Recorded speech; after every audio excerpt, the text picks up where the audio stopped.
Hi guys, welcome back to another video. It's Connie here, and I know it's been a while since I've uploaded, but now I've uploaded. So happy Pancake Tuesday, everyone. That is the reason why I made this video. So the reason why I made this video today is because it's Pancake Tuesday. Happy Pancake Tuesday.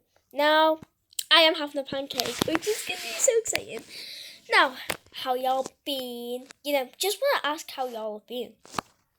Now, about the Easter giveaway video I posted a long time ago. Y'all been wondering when I'm doing that Easter giveaway. Yeah, that was last Easter. Well, I'm sorry. I'm not trying to scam anybody. I'm not trying to tell lies.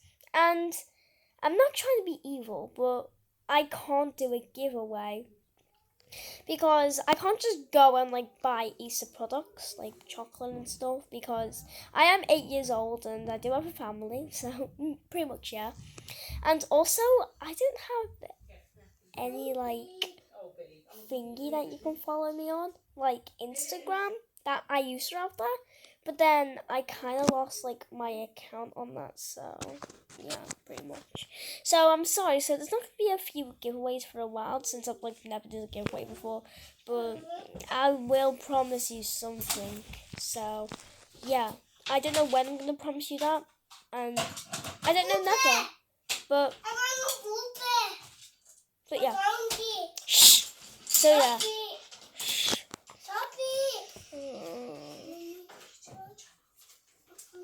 Alright, now, sorry about that, I'm just telling my brother to be quiet, Now, happy Pancake Tuesday, so, let's see, what can we do today? Well, first of all, look at my hair. Yeah, okay, let's talk about my hair, it's kind of boring, and I'm not really inspiring if I'm honest, so, pretty much, yeah.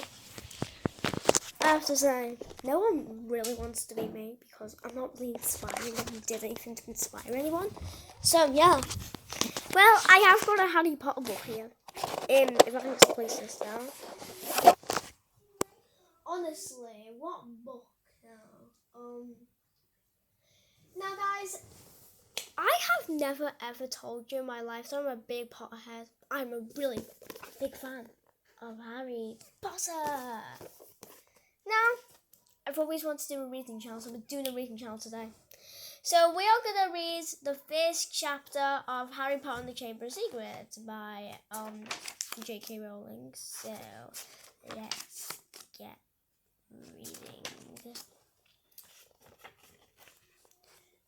So, chapter 1, The Worst Birthday. I wouldn't like to have the worst birthday. I always have the best birthdays, if I'm not gonna lie. Not for the first time, an argument had broken out over breakfast at number 4 Privet Drive. Mr. Vernon Dursley had been woken in the early hours of the morning by a loud hooting noise from his nephew Harry's room.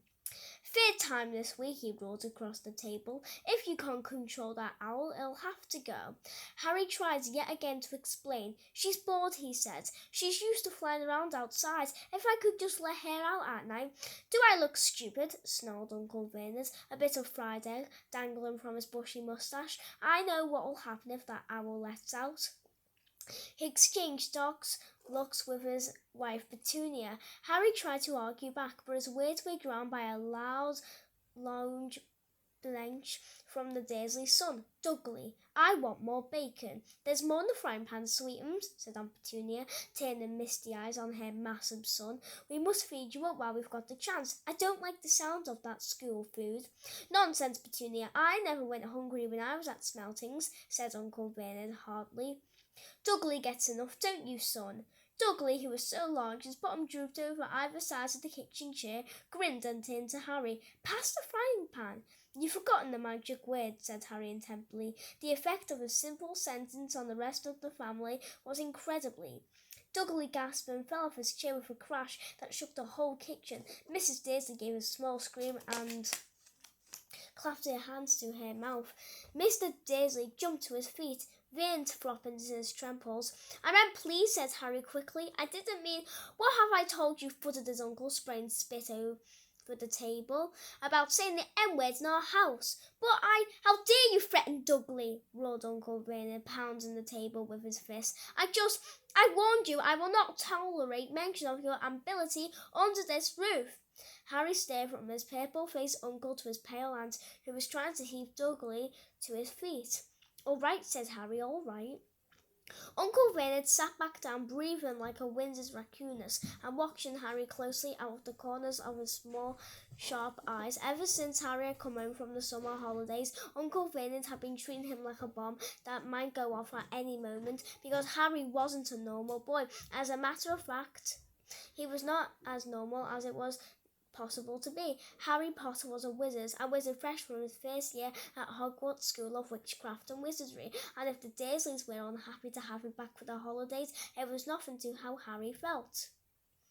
He missed Hogwarts so much, it was like having a comic stomachache. He missed the castle with its secret passageways, the post arriving by the owl, eating banquets in the Great Hall, and visiting the gamekeeper Hagrid in his cabin in the grounds next to the Forbidden Forest, and especially Quidditch, the most popular sport in the wizarding world. 6 tall ghost poles, 4 flying balls, and 14 players on broomsticks. All Harry's spellbooks, his wands, robes, cauldron, and top-of-the-range Nimbus 2000 broomstick had been locked in the cupboard under the stairs by Uncle Vernon the instant Harry had come home.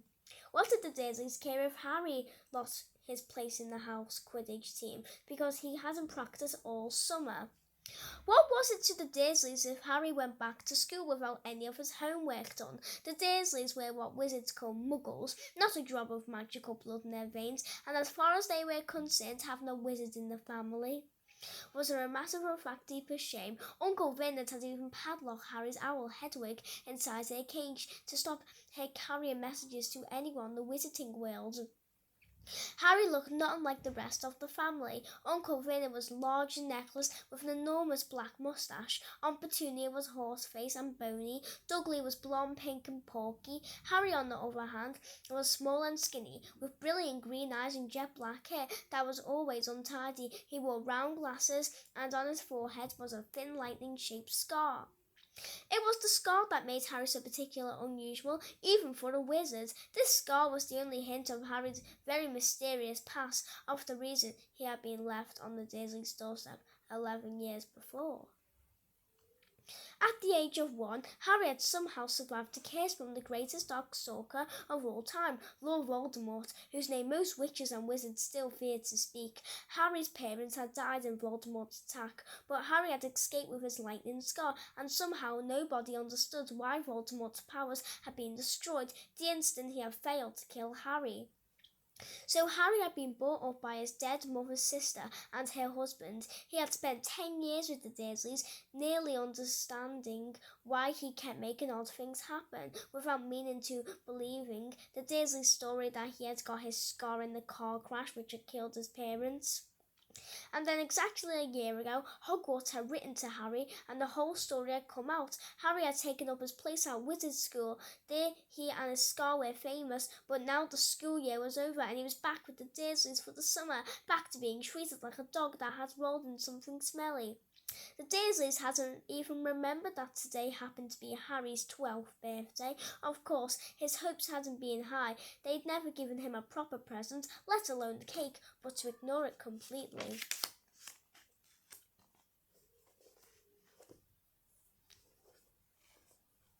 At that moment, Uncle Vernon cleared his throat importantly and said, "Now, as we all know, today is a very important day." Harry looked up, hardly darting to believe it.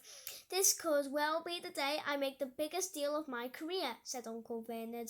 Harry went back to his toast, of course. He thought bitterly. Uncle Vernon was talking about the stupid dinner party. He and his wife were coming to dinner, and Uncle Vernon was hoping to get a huge order from him. Uncle Vernon's company made drills. I think we should run through the schedule one more time, said Uncle Vernon. We should all be in positions at 8 o'clock. Petunia, you will be in the lounge, said Aunt Petunia promptly, waiting to welcome them graciously to our home. Good, good. And Dudley, I'll be waiting to open the door. Dudley put a foul, simpering smile. May I take your coat, Mr. and Mrs. Mason? They'll love him, cried Aunt Petunia raspingly. Excellent, Dudley, said Uncle Vernon. Then he rounded on to Harry. And you? I'll be in my bedroom, making no noise and pretending I'm not there, says Harry tonelessly. Exactly, said Uncle Vernon nastily. I will lead them into the lounge, introduce you, Petunia, and pour them drinks at 8:50. I'll announce dinner, said Aunt Petunia, and Dudley, you'll say, May I take you through to the dining room, Mrs. Mason? Said Dudley, offering his fat arm to an invisible woman. My perfect little gentleman, sniffed Aunt Petunia. And you, said Uncle Vernon viciously to Harry.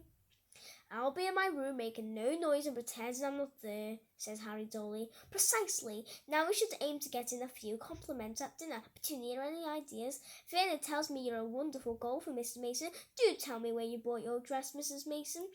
Perfect, Dudley. How about we asked her to write an essay about our hero at school, Mr. Mason, and I wrote about you. This was too much for both Aunt Petunia and Harry. Aunt Petunia burst into tears and hugged her son, while Harry ducked under the table so they wouldn't see him laughing. And you, boy? Harry fought to keep his face straight as a midge. I'll be in my room making no noise and pretending I'm not there, he said. Too right you will, said Uncle Vernon furiously. The Masons don't know anything about you, and that's the way it's going to stay. That way, when dinner's over, you take Mrs. Mason back to the lounge for coffee, Petunia, and I'll bring the subject round to drills. With any luck, I'll have the deal signed and settled before the news at 10. We'll be shopping for a holiday home in Majorca at this time tomorrow. Harry couldn't feel too excited about this. He didn't think the Dursleys would like him any better in Majorca than they did in Privet Drive. Right, I'm off into town to pick up the dinner jackets for Dudley and me, and you, he snarled at Harry, you stay out of your aunt's way while she's cleaning. Harry felt through the back door. It was a brilliant sunny day. He crossed the lawn, slumped down on the garden bench, and sang under his breath, Happy birthday to me, happy birthday to me. No cards, no presents, and he would be spending the evening pretending not to exist. He gazed miserably into the hedge. He had never felt so lonely more than anything else at Hogwarts, more even than playing Quidditch. Harry missed his best friends, Ron Weasley and Hermione Granger. They, however, didn't seem to be missing him at all. Neither of them had written to him all summer, even though Ron had said he was going to ask Harry to come and stay. Countless times Harry had been on the point of unlocking Hedwig's cage by magic and sending her to Ron and Hermione with a letter, but it wasn't worth the risk. Underage wizards weren't allowed to use magic outside school. Harry hadn't told the Dursleys this. He knew it was their only terror that he might turn them all into dung beetles that stopped them locking him in the cupboard under the stairs with his wands and broomstick for the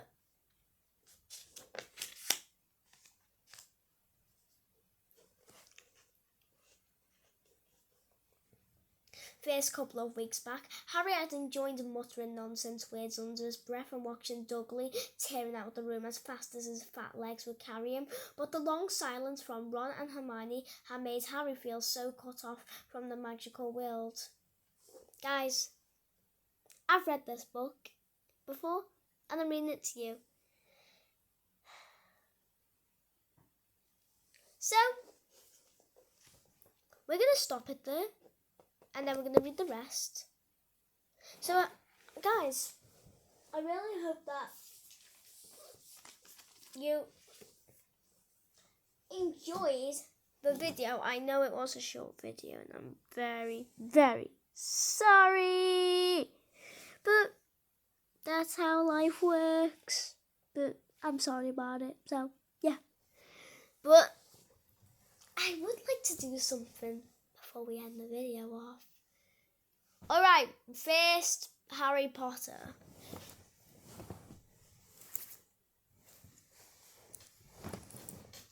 Here's Harry. Do you want to say something, Harry? Okay, you can say something. Please like and subscribe. so you can get notifications when Connie posts awesome videos. Bye for now. You're a wizard. Bye, guys.